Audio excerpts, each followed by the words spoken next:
3D animation की मदद से आज एक नेक्स्ट लेवल सिक्योरिटी कंपैरिजन करेंगे Indian prime minister Narendra Modi और अमेरिकन प्रेसिडेंट जो बाइडेन के बीच। देखो, ये 12.5 करोड़ रुपए की मर्सिडीज मेबैक S650 गार्ड है। ये वो गाड़ी है जो मोदी जी यूज करते हैं और इसके सामने खड़ी है ये रिपोर्टेडली दुनिया की सबसे सेफ कार कैडिलैक वन। ये वो कार है जो American president Joe Biden use करते हैं और इसी कार को द बीस्ट बोला जाता है। गजब बात यह है कि इन दोनों ही गाड़ियों की टेस्टिंग करने के लिए हमने बुलाया है पाकिस्तान के farmer prime minister Imran Khan को और नॉर्थ कोरिया के supreme leader Kim Jong Un को। इस वीडियो का सबसे ज्यादा इंटरेस्टिंग पार्ट ये है कि इन दोनों ही गाड़ियों की औकात पता करने के लिए यहाँ 3 वेपन्स चुने हैं, sniper rifle, RPG rocket launcher और तीसरी है ये लैंडमाइन। सिर्फ 5 मिनट में आज एक एक करके इन कार्स पर अटैक करके हम ये तो देखेंगे ही कि ये दोनों कंट्री लीडर्स कितने सेफ हैं। उसके अलावा हम मोदी जी और जो बाइडेन के एरोप्लेन्स का भी कंपैरिजन करेंगे और ये भी देखेंगे कि जब ये लोग पब्लिक में या रैलीज में जाते हैं तो उस समय किसकी कितनी खतरनाक सिक्योरिटी रहती है। बहुत ही पावरफुल कार है, वो पूरा सील्ड है, हर्मेटिकली सील्ड है। उसमें बाहर से किसी प्रकार का केमिकल या रेडिएशन या इस तरह का हमला अंदर नहीं जा सकता है। लेकिन हर बार की तरह शुरू से शुरू करते हैं। सबसे पहले किम जोंग उन ने अपना टारगेट सेट किया और स्नाइपर राइफल का यूज करके अमेरिकन प्रेसिडेंट की गाड़ी पर गोली चलाई। अभी तक फुल ऑन सस्पेंस बना हुआ है कि ये गोली द बीस्ट के कांच को तोड़कर अंदर जा पाएगी या नहीं। जैसे ही गोली ग्लास में लगी वैसे ही ग्लास के छोटे छोटे टुकड़े बाहर बिखर जाएंगे और ग्लास पर थोड़े क्रैक्स आ जाएंगे। द बीस्ट का ये ग्लास इतना ज्यादा मजबूत है कि गोली का कुछ ऐसा हाल हो जाएगा और वो नीचे गिरी पड़ी मिलेगी। अंदर बैठे हुए जो बाइडेन जो मजे से अपनी किताब पढ़ रहे थे, उनको कार डोर पर गोली लगने की हल्की सी आवाज अंदर आएगी। वो किम जोंग उनकी तरफ देखकर मुस्कुराएंगे और वापस अपनी किताब पढ़ने लग जाएंगे। अमेरिकन प्रेसिडेंट का सही मिजाज देखकर गुस्से में किम जोंग उन 6-7 गोलियां और चला देता है, लेकिन फिर से बाइडेन को कुछ नहीं। बाइडेन मुस्कुराते हुए कुछ इस तरीके से कांच पर हाथ फेरते हैं और फिर अपनी किताब पढ़ने लग जाते हैं। गुस्से में लाल किम जोंग उन अब RPG लॉन्चर उठाकर द बीस्ट की ओर सीधा फायर कर देता है। फिर से फुल ऑन सस्पेंस बना हुआ है कि द बीस्ट इस बार हवा में उड़ जाएगी या उसे कुछ भी नहीं होगा। फाइनली आप खुद देख पा रहे हो कि RPG लॉन्चर भी ज्यादा से ज्यादा बस इतना सा ही इम्पैक्ट जो बाइडेन की गाड़ी पर कर पाया है। लास्ट में परेशान होकर किम जोंग उन सोचता है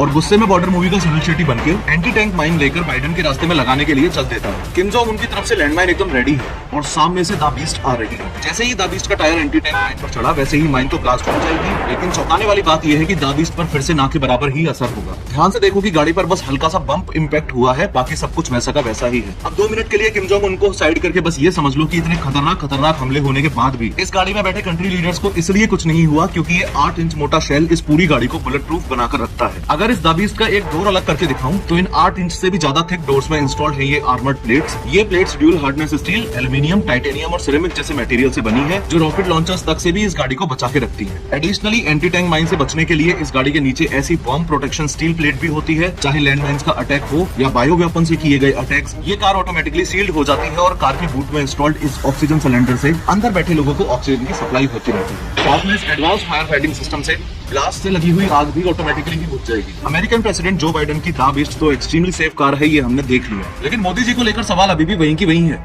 क्या Mercedes Maybach S650 guard Modi ji को इमरान खान से बचा पाएगी? इमरान खान ने भी स्नाइपर उठाई, टारगेट बनाया और फायर किया, लेकिन कुछ नहीं हुआ। रॉकेट लॉन्चर मारा, कुछ नहीं हुआ। लैंडमाइन अटैक किया, कुछ नहीं हुआ। इस सिक्योरिटी कंपैरिजन के फंडामेंटल्स को अगर आप ध्यान से समझोगे तो चाहे मोदी जी की कार हो या बाइडेन की कार हो, ऐसे अटैक्स में जान तो दोनों ही लीडर्स की बच जाएगी। लेकिन द बीस्ट के कंपैरिजन में मोदी जी की गाड़ी पर ज्यादा असर पड़ेगा क्योंकि द बीस्ट सच में दुनिया की सबसे safe and secure bullet proof गाड़ी है। दोनों ही कार्स की कॉस्ट लगभग बराबर ही है, लेकिन द बीस्ट की रिसर्च एंड डेवलपमेंट में इतना पैसा और टाइम इन्वेस्ट किया जा चुका है कि सच में टेक्निकली एडवांस होने की वजह से इस कार को the bunker on the wheel बोलते हैं। सवाल कुछ लोगों के मन में ये भी आता है कि कार की अपर बॉडी तो ठीक है, लेकिन अगर दुश्मन ने कार के टायर में गोली मार दी तो क्या होगा? इन दैट केस मैं आपको क्लियरली बता दूं कि ये कोई नॉर्मल टायर्स नहीं है। इन टायर्स में इंस्टॉल्ड है रन फ्लैट टायर टेक्नोलॉजी, यानी कि टायर की रिम पर लगी हुई है मेटल रिंग। इस टायर को पंक्चर होने के बावजूद भी 80 किलोमीटर/आवर की स्पीड से गाड़ी को 50 से 70 किलोमीटर तक जाने में हेल्प कर देगी। अगर अपने देश की बात करें तो प्राइम मिनिस्टर्स और प्रेसिडेंट्स को बुलेट प्रूफ गाड़ी प्रोवाइड करवाने का चलन कोई ज्यादा पुराना नहीं है। 2001 पार्लियामेंट अटैक से पहले तक अटल बिहारी वाजपेयी जी एम्बेसडर में घुमा करते थे। Former prime minister Shrimati Indira Gandhi ji की जब उन्हीं के बॉडीगार्ड्स ने गोली मारकर हत्या कर दी, उसके कुछ साल बाद ही स्पेशल प्रोटेक्शन ग्रुप SPG बना। SPG कमांडोज के ग्रुप में 3000 प्रोफेशनल्स होते हैं और उनका सिर्फ और सिर्फ एक काम रहता है, कैसे भी करके इंडियन प्राइम मिनिस्टर को जिंदा